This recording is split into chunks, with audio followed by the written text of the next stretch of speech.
Does your pumpkin pie always come out cracked on top or soggy on the bottom? Let me show you how to fix it. First, let's talk about the pie crust. Start by blind baking it. I showed you my pie crust recipe in a previous video, but even if you're using a different recipe or a store-bought crust, you will want to bake it and protect it with a layer of egg white. This prevents the bottom from getting soggy once you add the liquid filling. I'll leave a link to my pie crust recipe in the description box.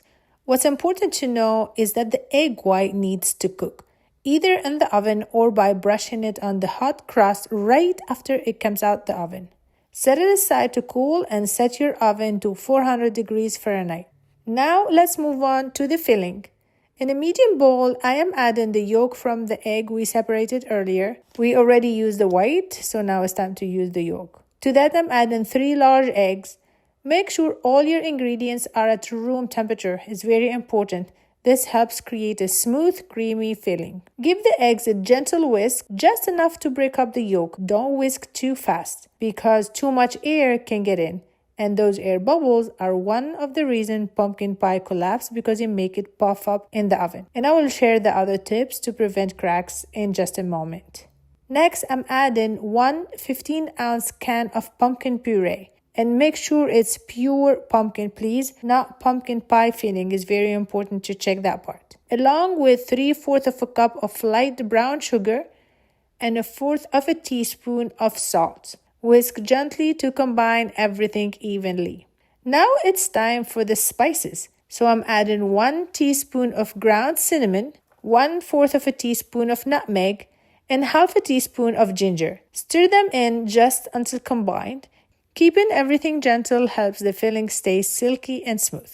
For the written recipe and full ingredient list, check the description box under the video. Now I'm adding 1 12-ounce can of evaporated milk. This gives the filling that creamy, silky texture we all love in a pumpkin pie. But if you can't find evaporated milk where you live, and I know it's not available everywhere, or if you want to make it dairy-free, there are a couple of simple swaps you can use. I listed them all on my website, so make sure to check it out after this video. I will also leave a link to help you find it easily. Now pour in the filling into your blind baked pie crust and bake for 15 minutes. Then reduce the oven temperature to 350 degrees Fahrenheit. Protect the crust edges with aluminum foil or a pie crust ring and continue baking until the edges are set but the center still has a little jiggle, about 35 minutes. Once it's finished baking, keep the oven door slightly open to allow the pie to cool gradually. This technique helps prevent the filling from cracking and ensure it sets correctly. A slow cooling process enables the starches and sugar to gel, resulting in a stable, non-runny texture. After about 1 hour, you can remove the pie from the oven to finish cooling at room temperature. And there it is, your perfect pumpkin pie.